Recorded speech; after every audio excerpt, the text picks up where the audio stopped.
You're listening to the Tales of Leadership podcast. This podcast is for leaders at any phase on their leadership journey to become a more purposeful and accountable leader, what I like to call a pal.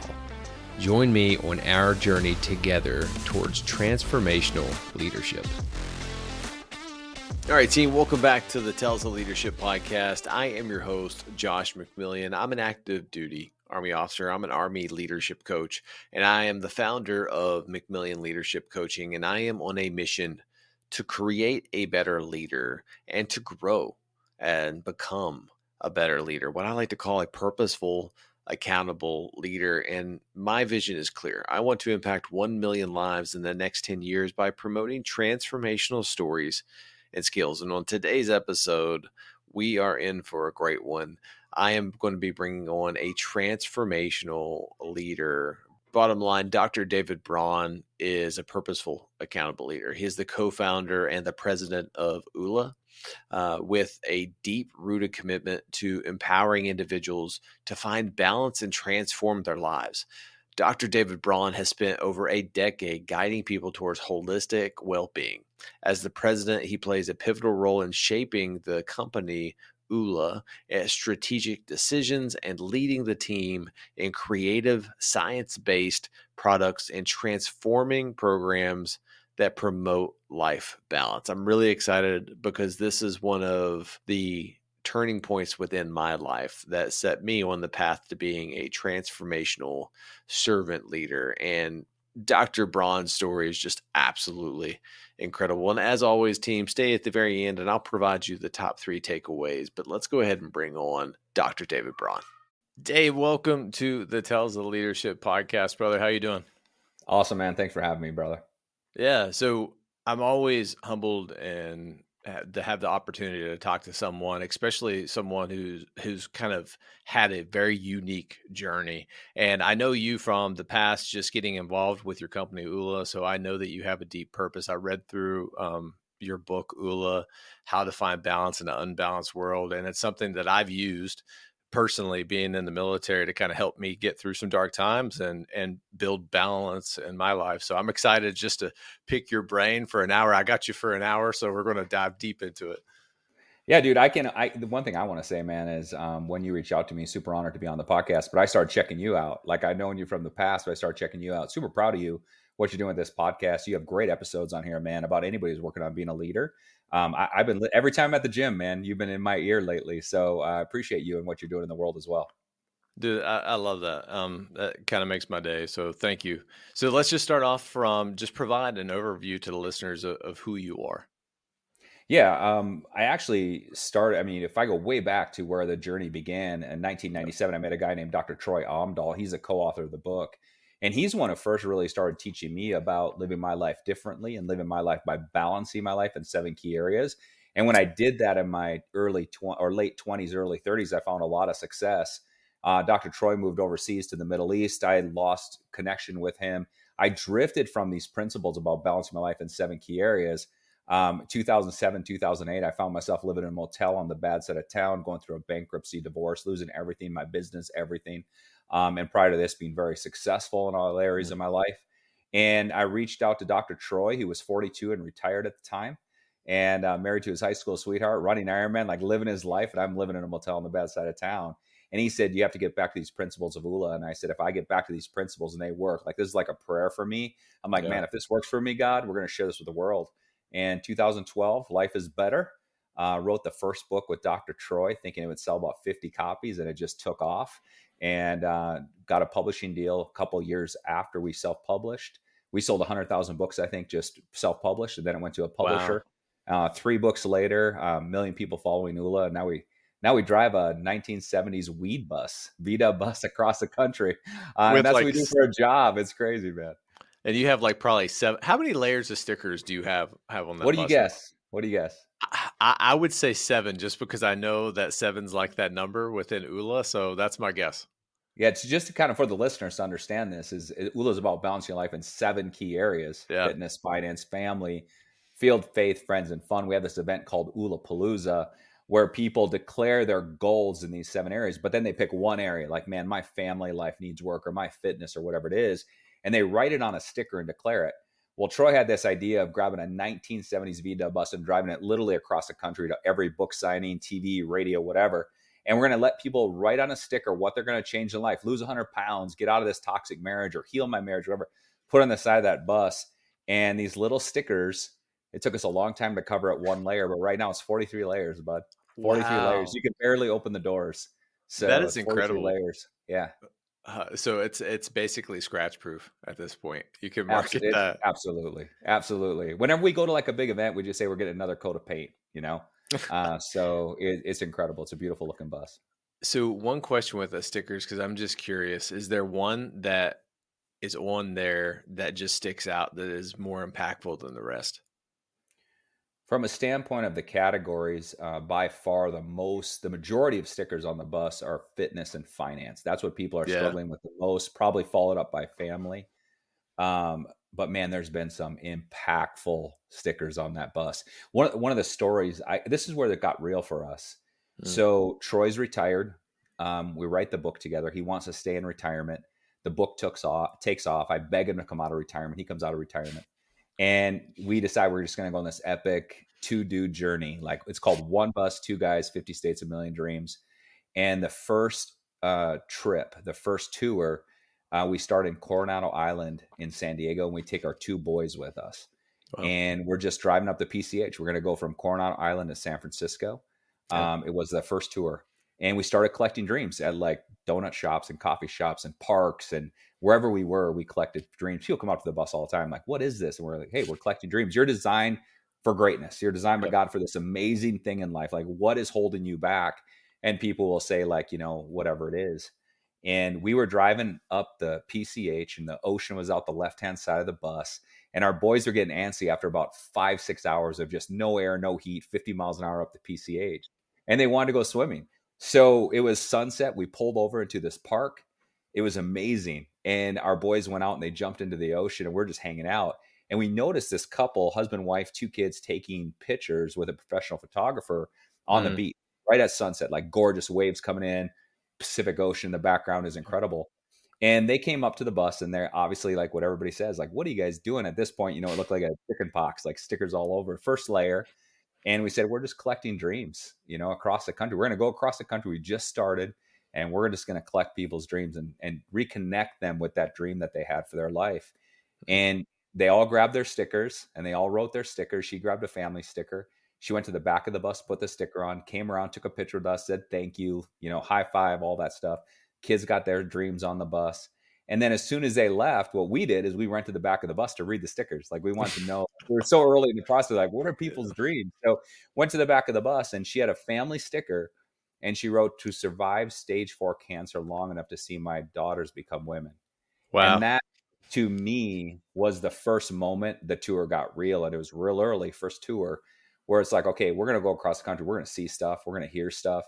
And it's the most impactful thing someone could ever do is just slow down, talk to people about their dreams and goals, and just say, you're designed for greatness. What do you want to do with your life? And Josh, it's just been story after story after story after story. And one of the cool parts for me is literally about that. I think the next day we were close to San Francisco, and we met a guy at a gas station. He goes, "What are you guys doing?" He had a Yankee hat on backwards, just this big buff dude. He's like, "What are you guys doing?" He's like this big guy, and we're like, "Hey, we're collecting dreams. Man, what's your dream?" And he grabbed a fun sticker, wrote something on, and then we drove off, and all of a sudden we saw this pickup truck just like barreling down behind us, honking, flashing his lights. We're like, "Okay, we're gonna get murdered on day one." We pull over, and this guy pulls up with his truck. He comes out, same Yankee hat guy. I'm like, "Oh, I remember this guy from the gas station." He comes up and he said, "Hey, can I change my dream?" I'm like, "Yeah." And he grabbed a family sticker, man. Wow. And he wrote, to be a better dad for my daughter. And he was crying when he wrote it. And I'm like, Mm. that is what this is about. We have this, this superficial layer of life.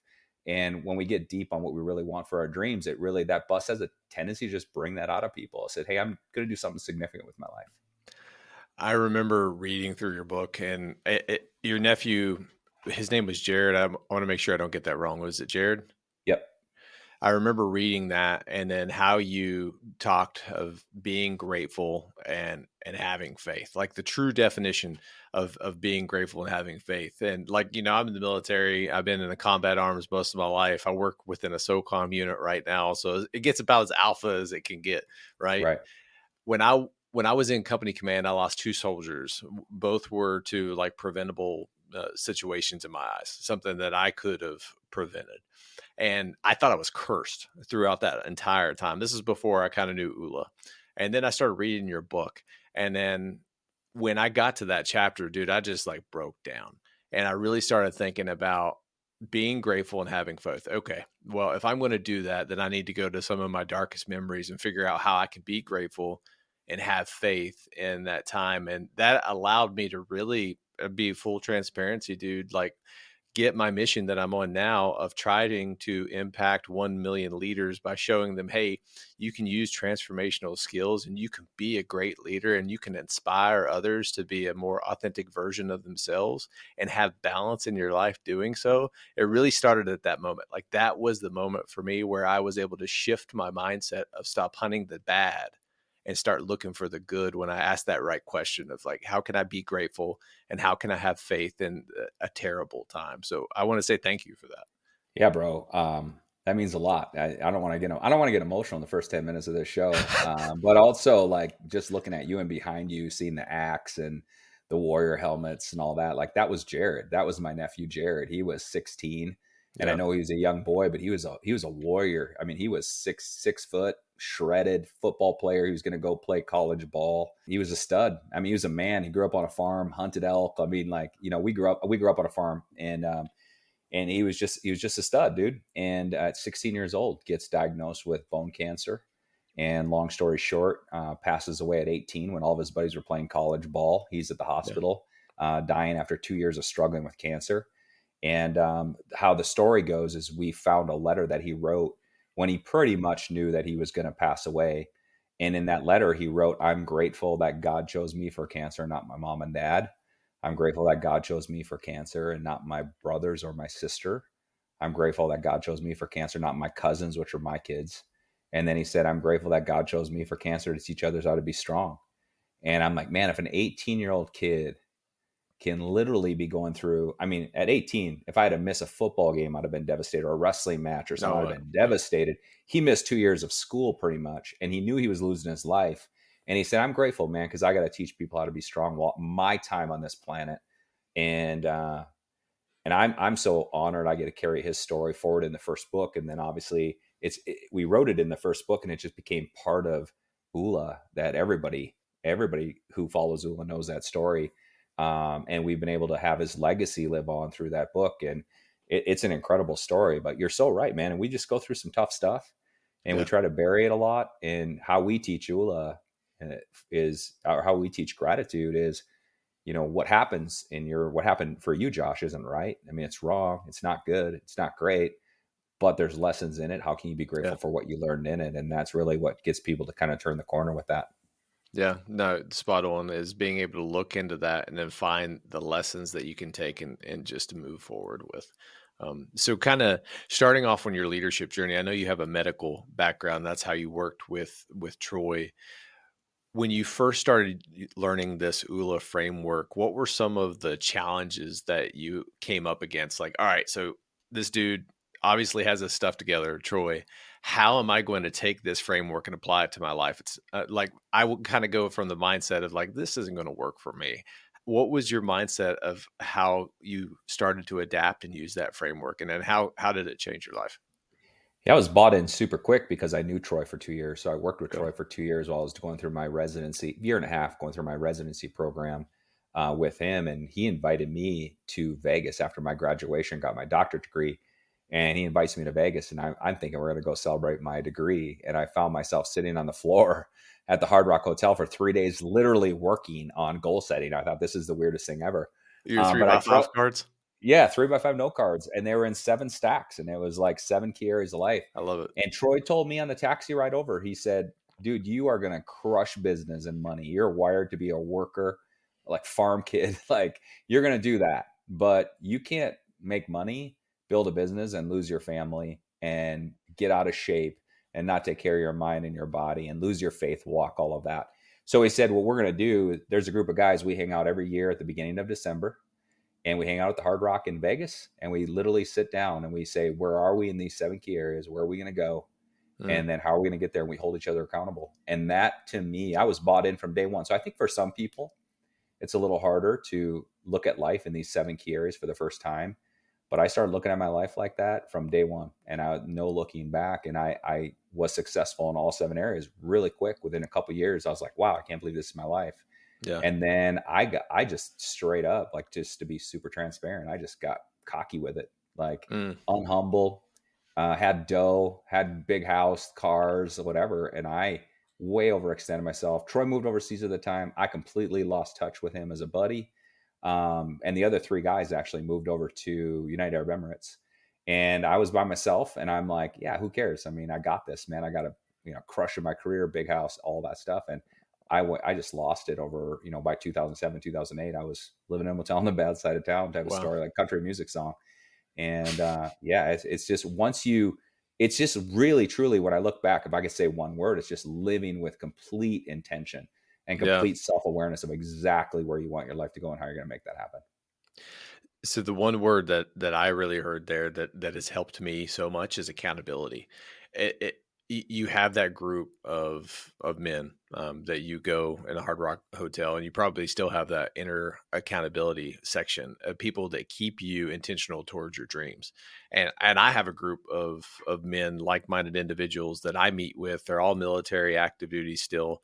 Every other Sunday, and we go through literally this framework. We call ourselves Shields of Freedom, but we go through this type of framework. And one of my homework assignments was breaking down these 7 areas of life. But what does it mean to us? Like in terms of affirmation, what does finance truly mean to me? What does family truly mean to me? And when you have that group that keeps you accountable, I think you have that intrinsic motivation. It's hard to do this on your own unless you are Jocko Wellington, right? And just have that extreme level of discipline.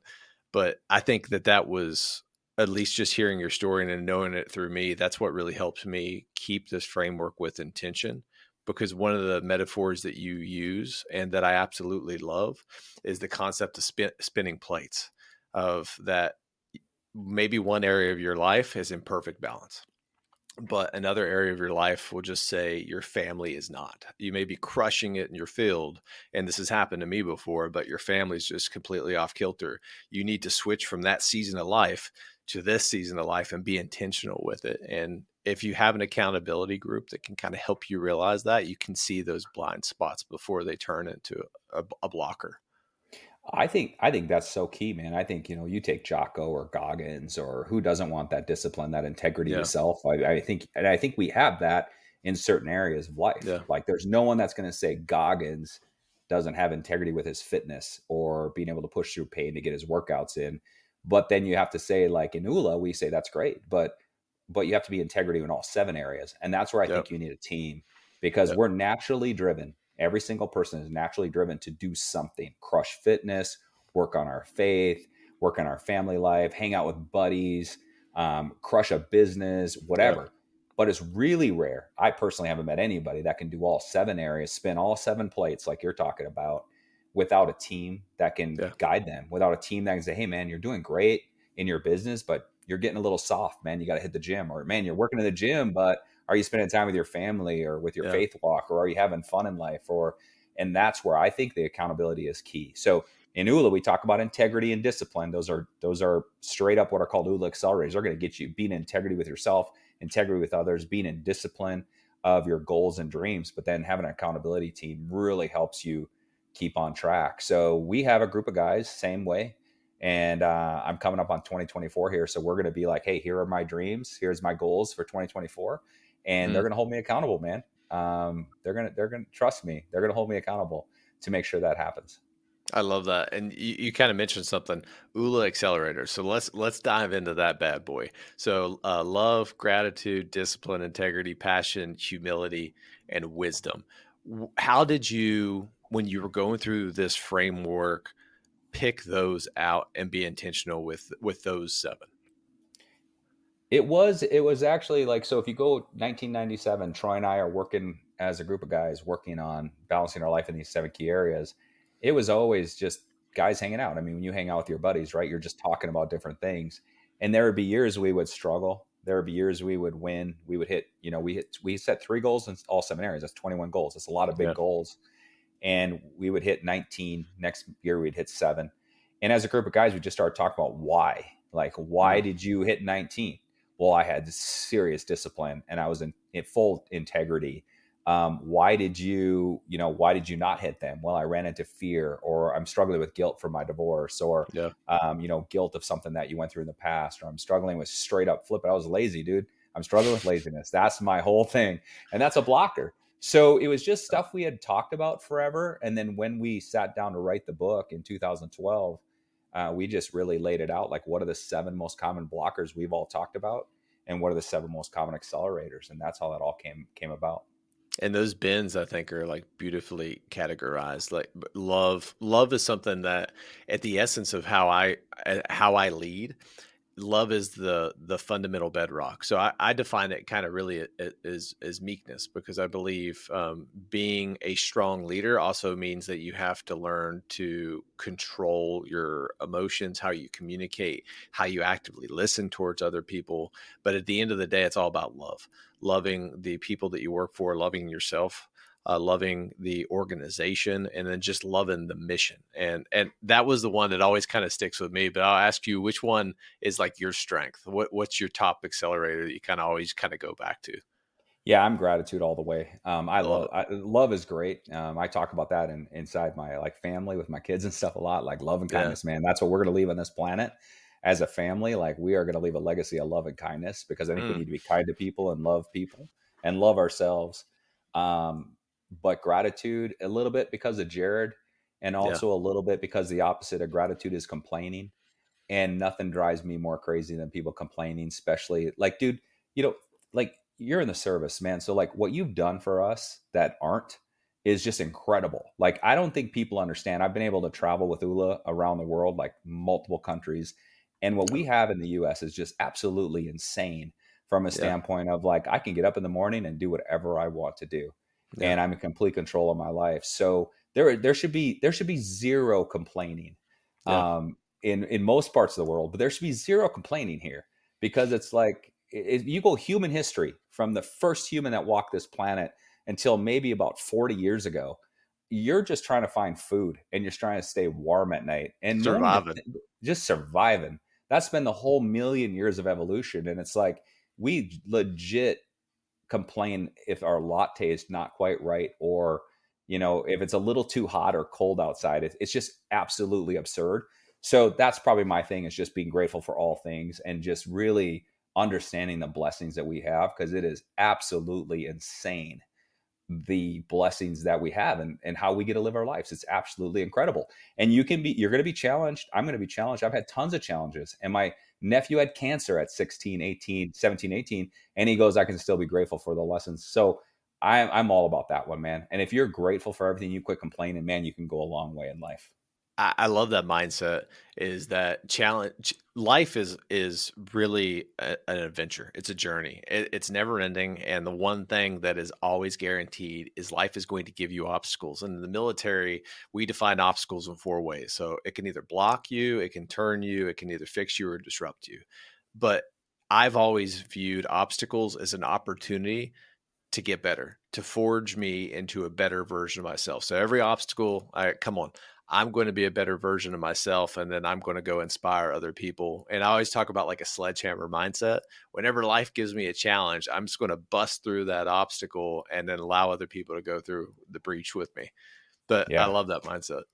There's a great book you should read. I don't know if you read it, but Obstacle is the Way. Have you heard of that book? I The have, and obstacle, that's I on my think it's called The Obstacle is the Way, or I think it's called The Obstacle is the Way. It's a great book. I read it a long time ago, but it's exactly that. I mean, we hit those walls and we turn around, but man, those are usually right on the other side of that is the greatest opportunity. yeah, Just break 100%. through that. That's what God's leading you to hit that wall. And if you can overcome it, you've earned it. Like, then you go to the next level. So I couldn't agree with you more. I remember going through your framework. You talk about that 60 seconds of courage. So just 60 seconds of bold action could help you break through that. And that's true. That's true. As long as if you have that mental fortitude just to go 1 minute longer and whatever it is, maybe it's a workout or maybe it's reading a book or maybe it's writing an essay or whatever it is. If you could just go 1 minute longer, you're incrementally going to become better in whatever area of life that you're wanting to be intentional in and grow. It's just being able to push beyond that comfort zone. When my mind's telling me, hey, I can't do it anymore, I'm going to use a bad word, shut up, mind. I can go just a little bit further. And I wondered if you could walk me through the Oola blockers. Well, I wish you would have been there this morning in my cold plunge, because I was a complete baby in my mind, man, and Yeah. I was like, suck it up, man, suck it up, push through. I hate that thing. But when I get out of that cold plunge in the morning, I'm always like, all right, if I can do that for 3 minutes, Yeah. I can do anything, because it's horrible. But what you're talking about is the blockers. So there's accelerators. So you say, this is where I am in my life. This is Hmm. where I want to go in the 7 key areas. And then I'm going to run into blockers, and I can embrace accelerators. Accelerators, gratitude, love, passion, wisdom, integrity. But you're going to run into blockers: fear, guilt, anger, self sabotage, laziness, envy, and focus issues. Yeah. And everybody runs into those. And what the courage is really just, it's a 3-step process that you can do really quickly. It's Mm. acknowledging that I'm running into fear, or I'm running into laziness, or I'm running into self sabotage or focus issues. It's setting it's called ready, set, go. And it's setting it in its place of just saying, okay, if I give into this fear, what does my life look like on the other end of this? But if Mm. I break through this fear and I jump on live, or I jump on this podcast, or I jump on stage, or I ask that girl out, or whatever it is, if I break through that, what does my life potentially look like on the other side? And then it's Yeah. just having that crazy level of courage to do that. And it's a great tool, just ready, set, go. So anytime you run into like anything that's holding you back from your goals or dreams, you're like, ready, set, go. Ready, just call it out, set it in its place, set this blocker in its place, look at it and say, what does it look like if I break through? What does it look like if I give in? And Mm. then just go make it happen. And it helps so much just to take that action. I have to ask that cold plunges that you do. What what do you jump into? Is it just like a bucket that you got full of ice, or do you got like one of those fancy ones that you can set? No, I actually last year I got just a straight up tub, like a cow tank, right? Yeah. Metal cow tank, metal and ice in the winter is not great. I live in Boise, Idaho. I live in the foothills. Yeah. It's beautiful up here. And right around December, I take it out and I cold plunge until about March, April. And last year I said, okay, if I do this every day that I can while it's cold outside for 2 years, I'm going to buy the fancy tub. But I didn't want to buy a fancy tub and then never use it. So I got like a little, I don't know, $300 tub. And it's a metal calf tank, really. And I committed last year to 90 days. And I never missed a day that I wasn't home. And I just started 2 days ago, and I hate every minute of it. But I do get used to it after a while. And I think there's a couple things. Obviously, there's tons of physical benefit, right? The Yeah. anti-inflammatory effects, all that stuff. It's great. But to me, it's a mindset thing. It's an endorphin release for sure. But Yeah. it's also, if I can force myself, break ice, literally go out and break ice with a hammer, force myself to sit in that thing down to my chin, and then force myself to stay in it for 3 minutes. When I get out, I'm like, there's nothing that I can't get through today. It's just like, let's do this. I've been wanting to get one of those tubs and start doing the cold plunge just because where I'm getting up there in my military age. Like I'm 37, but I feel like I'm 63. Just the amount of injuries that I have. But I keep going like, nah, we're gonna wait. I'm gonna get that tub. So I'm gonna take this as a sign that for Christmas I'm gonna make sure that I buy myself a tub and I'm gonna actually start doing that. Yeah. Where do you live again? So I live around the DC area. Fort Does it Belvoir get is where cold? we're It gets stationed cold right enough now. there. It gets cold enough there, right? It was 27 degrees this Oh morning. yeah, you're So great. You're gonna love it, yeah. man. Don't wait Uh, for Christmas. Get it now and then send me a picture. I want to see you in that tub. okay. Start I'm start with taking one minute for a week, and then go to 2 minutes, then just suck it up and go 3 minutes every day. and it never gets comfortable. It's always uncomfortable, but you feel amazing afterwards. You feel incredible after. The first Uh, minute is terrible every time. The second minute Yeah. it starts getting better, your body builds up a little bit of a warm layer around it. I mean, it's Mm, still not comfortable, but it's a mind game, man. You got to breathe. Don't get in there and be like all like it's so interesting how it's so much like life because you can't get in there and panic, and right away your body wants to panic mm. and it wants to breathe really fast and it wants you to get out. So it just makes your mind take over your body and just breathe and relax. It's just not that bad once you get into it. But the first minute's hard. That is an absolute nugget right there, is that a lot of the times that we get anxious or very stressed out and our mind is just absolutely racing, we don't act with intention. And I think an ice bath, that is a beautiful metaphor, kind of just spurred, is that when we can learn to, I call it stop, silence your mind, take a tactical pause, observe your surroundings, pursue with purpose, then we're acting with intention and we're being purposeful. That's awesome. Yeah, that's great. And we talk a lot when we're working with people in business especially, and even personal development too. It's like when you're in a high state of stress, you do Hmm. not want to make emotional decisions. That's 100%. when people make mistakes. And I mean, you know Yeah. that in your industry, but it's like when you're in that high state of stress, like whether it's a family thing or it's a business crisis or whatever it is, that's when you need to be the most composed, the most relaxed, and the most non emotional when you're making those decisions. And yeah, that is true. That ice bath is very much that. It's a very heightened state of every cell in your body saying, "What are you doing? Get out of here. Don't do this. You're going to die." And then you just got to breathe into it. And then your body relaxes into it. And it's just not that bad. That has always been a weakness of mine, because being ingrained in the military, you always want to move forward, you always want to drive forward, you always want to make fast decisions, be decisive. And when I was a young officer compared to where I am now, that was the one thing that I still have to this day remember, that hey, let's take a tactical pause, Josh, and let the environment kind of mature. And then when we get to that point, then we can go and we can be decisive. But that is like one of the hardest things for me. That's my giant. I guess if I Yeah. had to talk about one of the Oola blockers, like my giant right there is just acting without thinking. And then and then I'm like, okay, well that was probably a poor decision. I should have waited. I think that's tough because in your world, I think sometimes you do have to act so quickly, right? It's Yeah. like literally life and death situations where you have to act. That's a tough one for you in that world, and then you bring that world home to where you do have plenty of time to take some breaths and think through it. But in a Yeah. military setting, I would assume I've never been, but I would assume you just make extremely rapid decisions constantly in the fight of it. You know. All right, team, let's take a quick break from this podcast. And I want to personally invite you to our private Facebook community that I call Purposeful Accountable Leaders, or PALS. And PALS is a community dedicated to inspiring and developing servant leaders by sharing transformational stories and skills, exactly what Tells of Leadership is all about. My goal is to build a community of like minded leaders that can share lessons learned, ask questions, and celebrate wins when it happens. And my mission in life is clear. I will end toxic leadership by sharing transformational stories and skills, and you will find countless transformational leaders in this group. Many of them I have had the honor to serve with in the military. If you want to find a community that can help you grow both personally and professionally, we would love to have you. You can simply search Purposeful Accountable Leaders on Facebook or click the Leadership Resources tab in the show notes to join. I am looking forward to seeing you guys and continuing to grow together on our leadership journey. Back to the podcast. I think one scenario that I always kind of go back to is during Ramadan, and Panjwai, RC South, Afghanistan.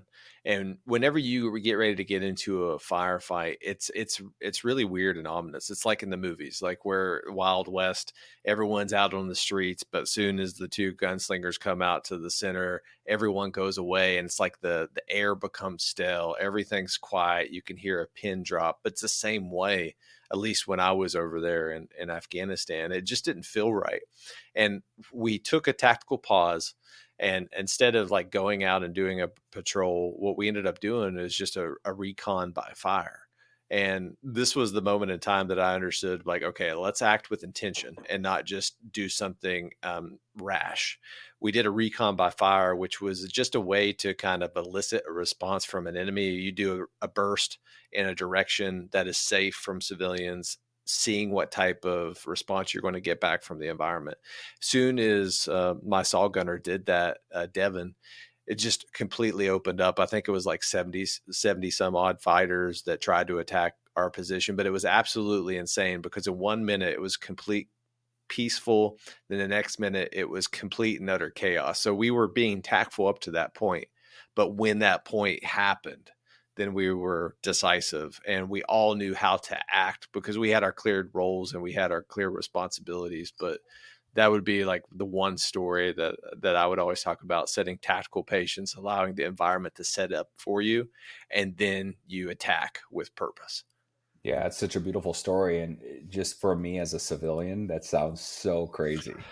Like, you know what I mean by that? Like, no Yeah. one outside of the military, like, I can't even grasp that. Like, no Like, one bro, goes to what? work. No one goes to work and Yeah. goes, okay, let's see if we get fired upon if we fire it. It's wild to listen to those stories. And my military buddies that I hang out with, it just there you cannot grasp it unless you've been in it. Like, I have no idea, what that would be like. So just kudos to you from a standpoint of leadership. Like, you're leading in the highest stress possible. Like, there's Yeah. nothing outside of that that could be more stressful. There's just nothing, it's incredible. Yeah, that's one of the beauties about the military too, is that being in those types of stressful environments now, like I have a motto in my life, or like an affirmation, is every day is a gift.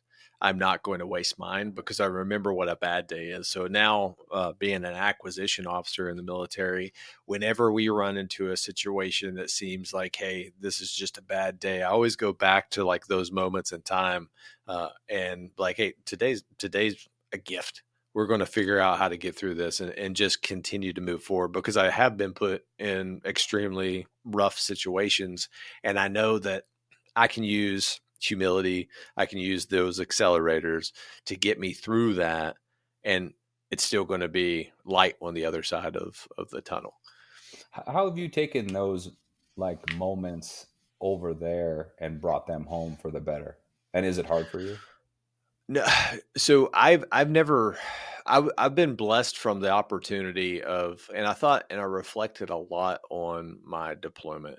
When I took over my platoon, they deployed with 44 personnel. When I took over, they were down to 28. And I was sitting in a talk most of the time, just seeing the devastation that was happening. We had, I think, 76 amputees. The first day that we deployed, we had a KIA, which was our EOD tech, and a bunch of IEDs going off, like 400-pound IEDs that were blowing up strikers. I'm thinking to myself, man, this is going to be a rough deployment. And the one thing that stuck out to me and that allowed me to develop was humility. I had the mindset when I was going into that key developmental leadership role that I was going to get something out of it. I was very selfish in that mindset, is that I wanted to go be a Ranger platoon leader. I wanted to go do all these really crazy things because that's where my motivations were. I wanted to go prove myself. I set in a memorial for one of our soldiers, Rodriguez, of the platoon that I was getting ready to take over. And just the emotions from the company that was sitting there, hearing the company commander at the time, Captain Wolfschleigel, talking, barely even getting a word out just because he was so emotional, and seeing all the men and women that I was getting ready to lead, that just like struck me to my core. It still strikes me to my core thinking about that. I'm like, dude, how selfish are you? You are here to serve. You are not here to be selfish. You are here to be selfless. And I went into that position in life. That was a changing moment for me of how can I go be the best leader possible to aspire and serve other people with a very unselfish agenda. So that's the one thing that I always take back, of like being put in those moments in time that like shaped me, and applying it to every single day. So Yeah. that, dude, that was a beautiful question, man. It's just a crazily beautiful answer, because that's a prime example of taking something that's just so hard Yeah. and trying to make the best of that situation. And it's really interesting to think about it, because if you've never been in it, I don't think you can grasp it, like I said. But it's just, yeah, man, it's a crazy thing to just put your life on the line like that, man. So appreciate you. Yeah, no, it's an honor and a privilege. I love serving my country, and it's the least that I can do for all the great things that I've been able to achieve, and then what my family's been able to achieve. Yeah. So, kind of moving back into Oola, right? So you figure out this framework, you learn this framework, then your mentor, the Oola, God, what is the Oola He goes by Ula Guru, but he doesn't like it. Guru? Okay. Yeah, the Ula Guru leaves, and then you learn it again. And then I knew that you were making that promise to him, like, hey, if this changes my life again, we have to take it out to the world. You start going on this world tour of the bus. When did Ula really take off in terms of the mission that you're on right now? 1B7, trying to affect 1 billion lives. How did that process work for you? I mean, it'd be cool. It'd be a great story if we had like this 10-year plan and we followed it perfectly. It hasn't been like that at all. It really, the first book we wrote as buddies, we wrote it in 3 days, um, That's which is incredible and which is stressful to me. which is just insane. Makes no Yeah. sense. We're at Troy's cabin. I'm gonna take a pause. I'm gonna go back on this because I think this is very important for this podcast. Is when I was at the motel and I was at the bottom, and it was about 2 a.m, and Mm. cops broke down the door next to me and hauled this guy away. And I called Troy. I woke up because they were literally banging down the door next to me. I watched them take this guy out, handcuff him, throw him in the back of a car. I Wow. walked out. I saw the door beat up, and I was thinking, that's exactly what my life is like right now. That's how I feel. I was losing everything. And I called Troy, and he answered, luckily, at 2 a.m. I hadn't talked to him in about a year or two. And at this point, he thought I was like happily married, living in a big house in the mountains and crushing life. And I was literally had lost everything in 2007, Mm. 2008, 2009. And he said, you got to get back to Oola. And I took my mom's beat up old Taurus because all the cool cars have been repossessed at the time. Like a $1,500 Taurus is all I had to drive with 5 kids. And I drove to the mountains, which I love. And I wrote down with a notebook.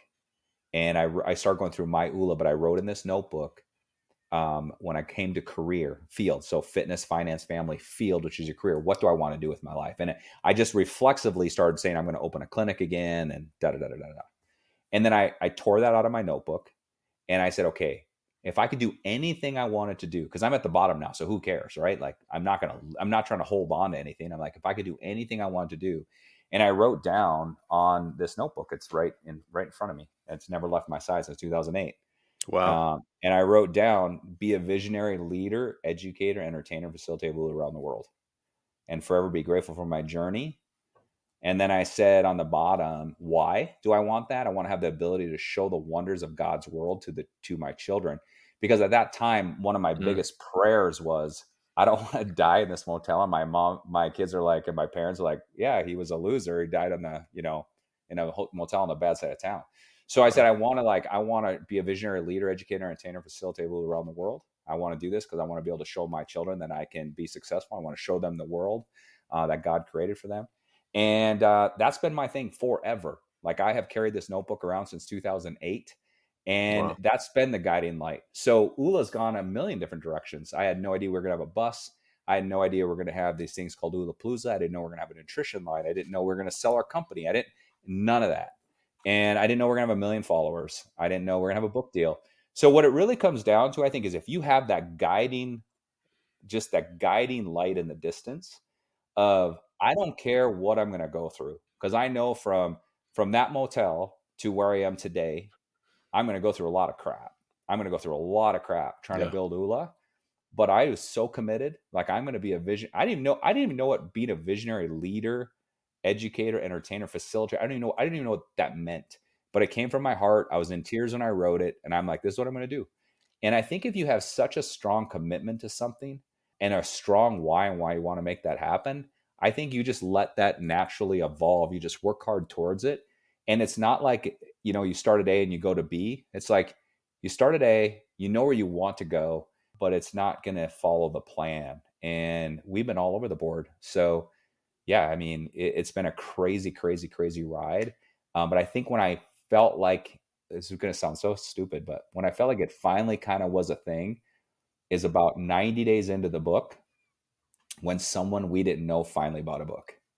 As weird as that sounds, because everybody that was buying books, and we sold like 50 books, right? Everybody that was buying a book is like, oh, that's my cousin.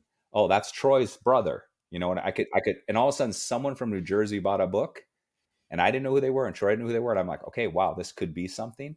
And then some celebrities, some NFL players got behind it, went really big into the NFL for quite a while. And then, the rest is history. But once we hit 1 million people reading the book and following Oola and all of that, then we set this dream of like, okay, what would it be like to impact 1 billion? 1 in 7 people around the globe know who we are. And that's when the company took a shift of, if we want to do that, we need to bring in a partner.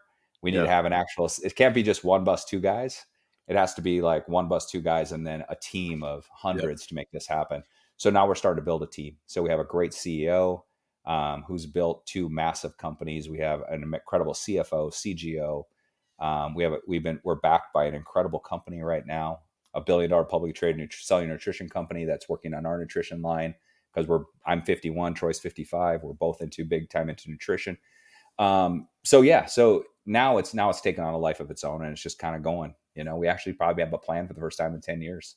So I love that one, that light. There's always light at the end, and the one of the quotes that I always go back to in scripture, and I think every single time. And by the way, kudos to you for not shying away from your faith, and that's something that I kind of boldly declare too. But Matthew chapter 5, 14 through 16, like that is my favorite quote from all of scripture. And you are the light of the world. A town built on a hill cannot be hidden. Neither do the light a lamp and put it under a bowl. Instead, they put it on the stand, and it gives light to everyone in the house. In the same way, let your light shine before others, that they may go see your good deeds and glorify your Father in heaven. That's Oola to me. Yeah. You're taking your light and you're bringing it into this world, and I define that as leadership. I'm taking my light and I'm going to bring it into any organization that I go into, for the sole reason is that I want to inspire other people to be a better human, be a better version of yourself, and then have that multiplying effect of, if I can make a positive interaction in your day, you can go be a positive leader or have a positive impact on someone else. And it's just a magnifying effect. And I also love the concept too of, like, you had that self-awareness. If I want to positively affect 1 billion lives, I can't do this alone with Troy. I have to bring on a team. And I call, like with me, I understand as I progress in the Army, I have more authority and responsibility. But more authority and a responsibility means that I have a deeper level of accountability. And I go through this concept of tactical, operational, strategic levels of leadership. Tactical, it's on me to do the work. Operational, I'm managing people. You are now at that strategic level of where you are focused solely on the mission and the vision of where you want Oola to go. And you have your team focused on the operational, and you have your team focused on the tactical. And that's hard to do, man. Like I had a boss tell me one time, mission command, right? Is that you have to give authority away to the point of where you feel uncomfortable. And I can't, that is like my nightmare. It's so hard for me to do. How do you do that when you had Dude, such a big company? this is the best conversation ever for me right now. And I'll tell you why. Because this is what I'm battling with. Like if you talked about your giant, right? Like this is my Yeah. giant right here. So I grew up on a farm in North Dakota, working my tail off, 50 below winters, all that stuff, right? So I'm Mm, not afraid of work. On my 50th birthday, a year and a half ago, we were acquired by this $1.2 billion publicly traded company. wow. And part of that acquisition was so that we could build a team with a CEO and a CFO and everything, the whole deal, like what I talked Yeah. about. The acquisition partner, like unbelievable, wrap my hugs around. They're the best people ever. I've known them now for over 2 years, but 18 months they've acquired Oola. Yeah. Unbelievable. Like just unbelievable. The team we have, our executive team, all the people that work for Oola now, where it was just Troy and I and like another guy helping us out to get to 1 million. Now it's like, now we got a team, right? On my 50th birthday, about a day later, I got my first paycheck of my entire life. Because prior Wow. to that, I was just an entrepreneur. I would own my own business. I've never had W-2 income and a 401k and health insurance. I've never had that. Yeah. And it freaked me out because it's like, where most people find security in that, I felt so insecure in that I had to, like, I had a paycheck, basically, as weird as that sounds. And we still run the company, Troy and I, completely, but with this team. And the other thing is, I want to say this in a nice way, because I would say if you talk to any of my past employees of my clinics or whatever, I Yeah. always I always got along with them. I've never raised my voice in my life, not even to my kids. I'm very calm. So, but it was still like a benevolent dictatorship. Like, I ran the show and everybody listened, no one questioned, right? So Yeah. exactly what you're saying is what I'm working on right now. Is now we have a team of people that are smarter than me in their areas, Mm. and I need to say, this is my vision. This is what I want for Oola. This is where I want it to go. But then Yeah. I have to step aside and let them run with it. And they're 100% more capable than me, but it's really hard for me because I've been hands on everything since birth. And it's a weird concept for me, but Oola's growing way faster than Troy and I could grow Oola right now Yeah. because we have this great team. So that is something I am constantly trying to be very self aware of. That it's like, Richard Branson said this. He said, if you want to build $1 billion company, hire the right people and get the hell out of the way. And it's Mm. so true. Just hire the right people and get out of the way, because we get in the weeds too much with them. So that's a really great thing you brought up, because that's exactly what I'm working on in my own life right now, in my own career. Yeah, that is one of the hardest things to do when you get to that level of to separate yourself from all the work that you've done, because it's yours. You did it. This was your mastermind. This was your brainchild. Hmm. But that's where it kind of goes back to, like, you have to focus on the hiring and the culture of the organization. So they're continuing to share that same level of enthusiasm and motivation that you have, and that their why is in the right place. Because I love how you said this before. If you have a big enough why, it just demands a response. And I remember going through talking about journaling intentionally of, why do I want to be a better leader? And then I had that moment of clarity.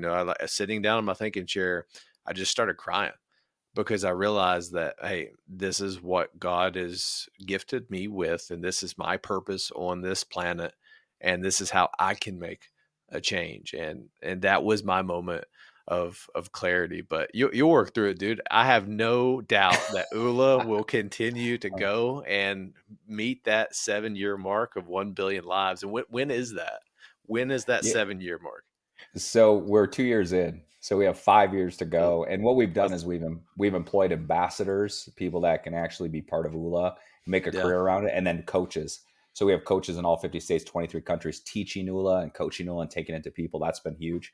But the ambassador thing is what's really growing so much right now. And what I realized too, going back to that, because I think it's such a great conversation, is what yeah, I really started to realize over the last year is that anytime inside I wanted to, like, it's my job to paint the picture of where we want it to go. Troy and I work together to say, this is where we want it to go.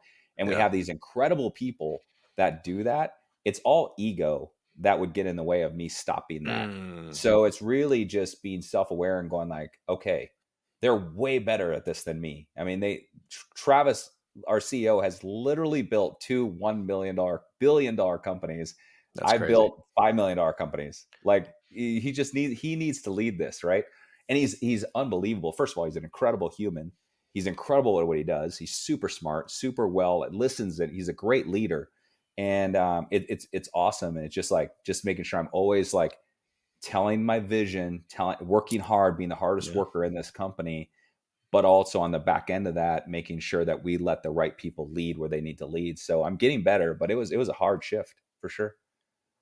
So there's this the concept in the military that I love, and it's called dead space. So when you're doing a military operation, there's terrain that you cannot see or affect with indirect fires or whatever, just because it's so either thickly vegetated or it's unpassable.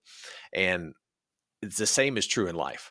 I think we all have dead space. And the only way to overcome that dead space is to surround ourselves with people who have strengths that overpower our weaknesses. And then that blind spot that we naturally have is now no longer invisible. It is visible.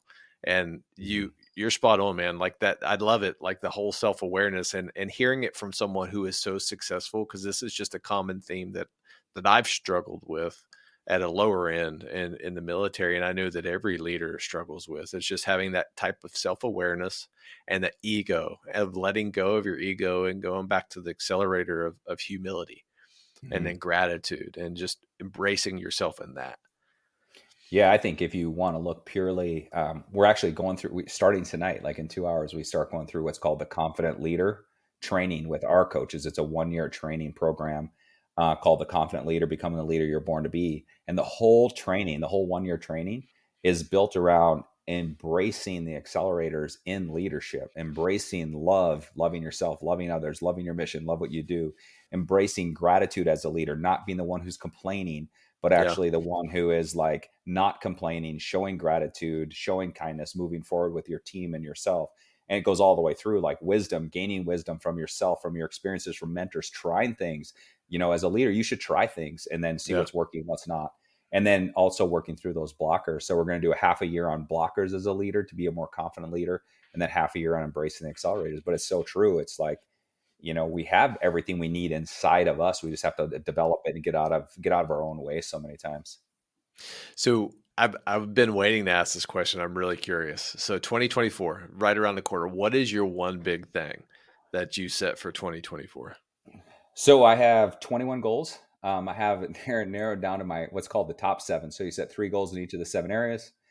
Narrowed down to my top seven. I don't have my Oola one picked yet. I'm working on it, and I'm going to tell you what they are. There's Okay. two in there. I'm super blessed right now with my family life. Everything in there is great. All that. I have two, and you're going to laugh at one. One is I need to get under 10% body fat. I'm about 16%. I'm 51. I'm going to be 52. There's no reason for that. Like Dr. Troy is ripped right now at 56. He's doing incredible. I've been on the road a lot and I just lost my way I still hit my workouts, but man, barbecue in Kansas City and all that Yeah. good stuff has kind of beat me up a Yeah. little bit. So number one is just get under 10%. That's one.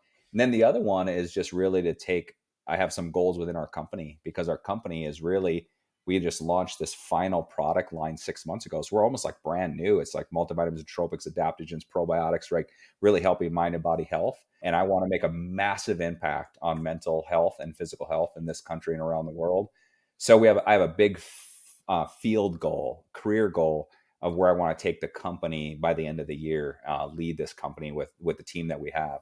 So I don't know which one's going to be number one. It's either going to be the career or the fitness, but they better both happen, for Yeah. sure. But yeah, so those are my two major goals this year.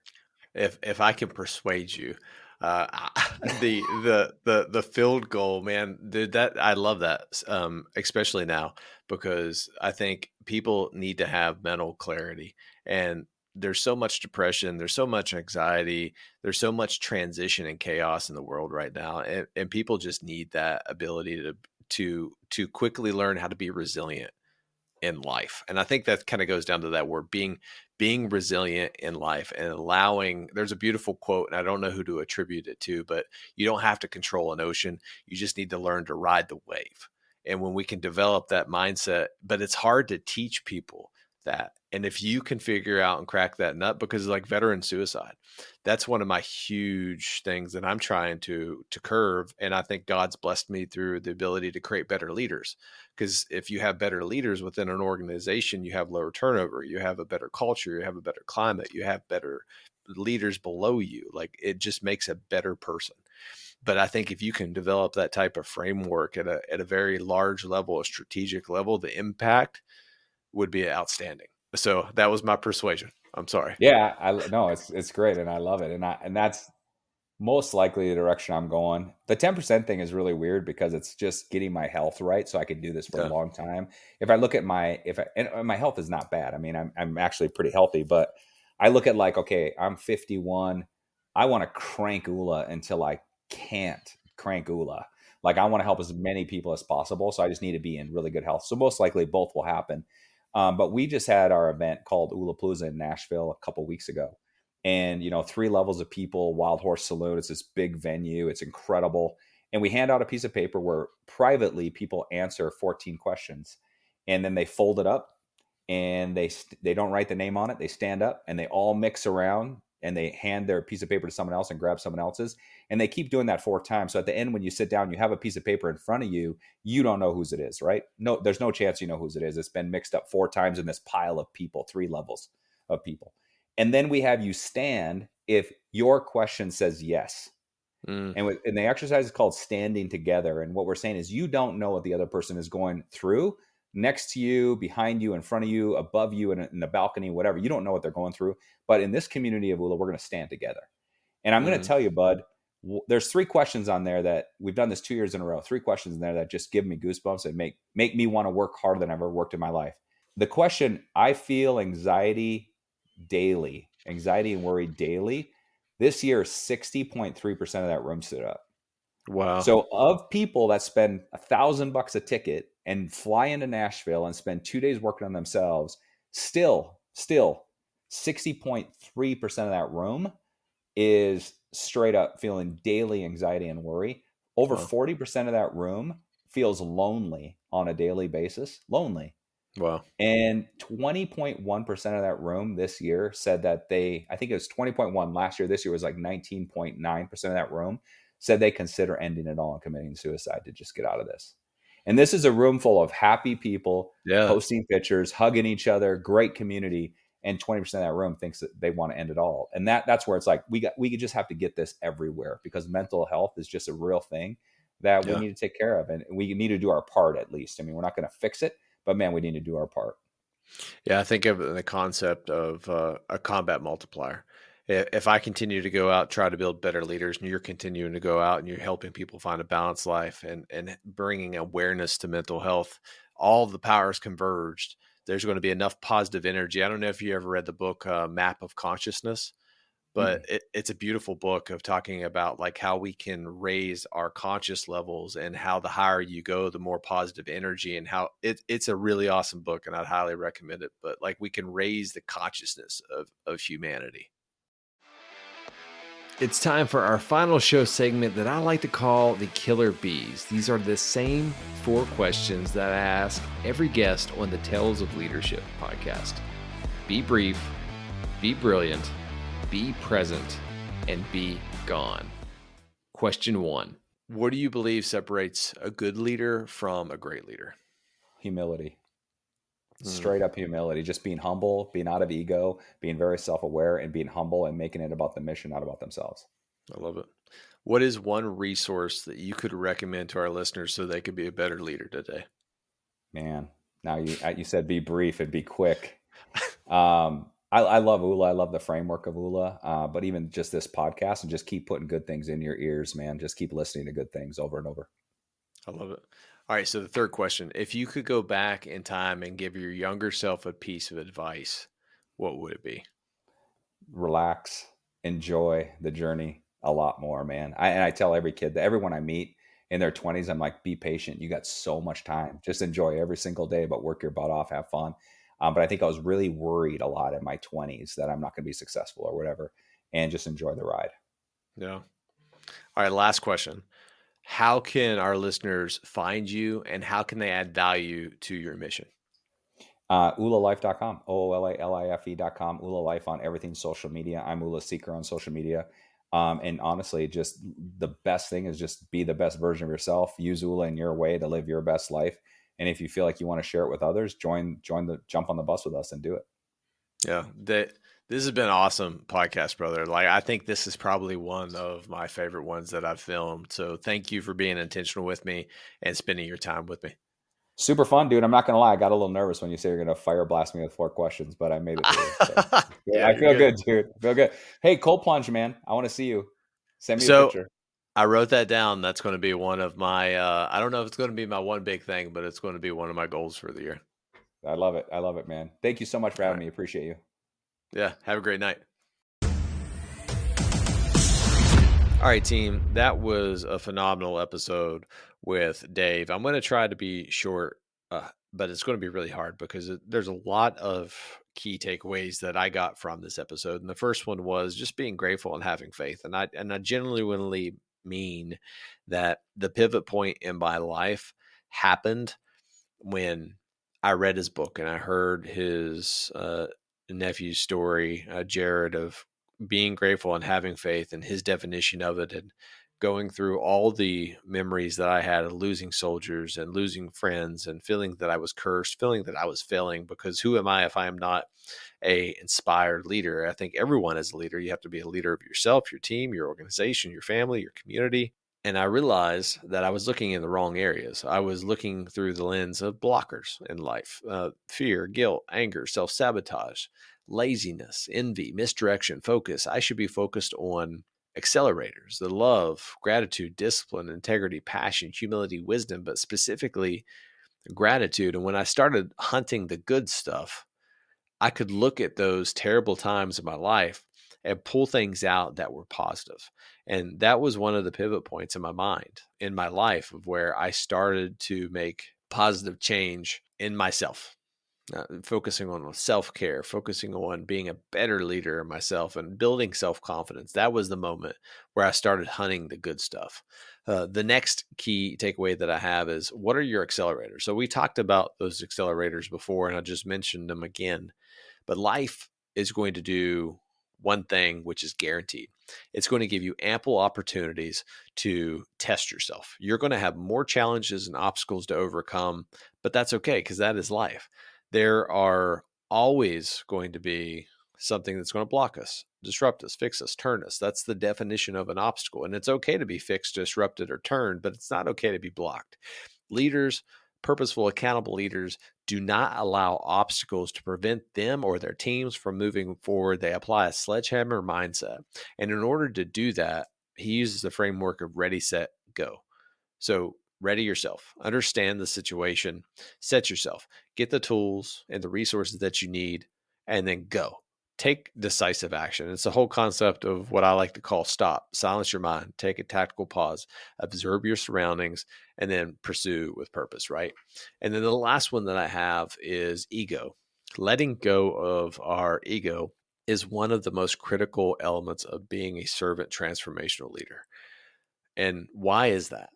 Because it allows us to build self-awareness. And self-awareness is critical because then we can learn to look through the blind spots in our life, the invisible areas that we think we understand, but we don't, because we have that little voice inside of us that's saying that we're good enough. We don't need to listen to other people, that we are the subject matter expert, that we are harder workers, that no one can do what we can. That is the ego talking. You need to silence that. And you need to focus on being self-aware, calling that type of behavior out. And the last bonus takeaway that I got is, I guess I got to get an ice path, right? Like, so I made that bold statement on a podcast that's been live streamed and is out in the Ethernet now.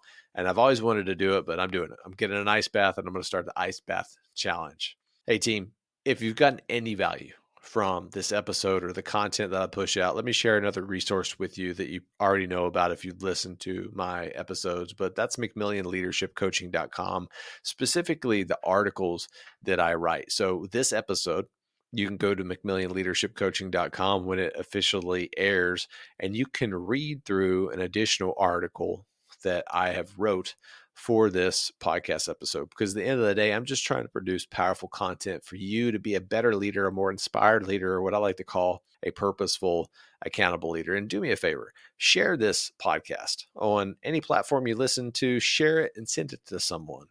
Give it a 5-star review, or however you can rate it. Give me feedback. Reach out to me on social media. Let me know how I'm doing. Follow me on social media.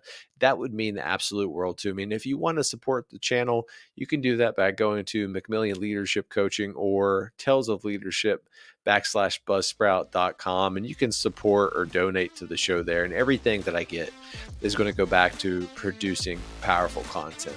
As always, team, my name is Josh McMillion, saying every day is a gift. Don't waste yours. I'll see you next time.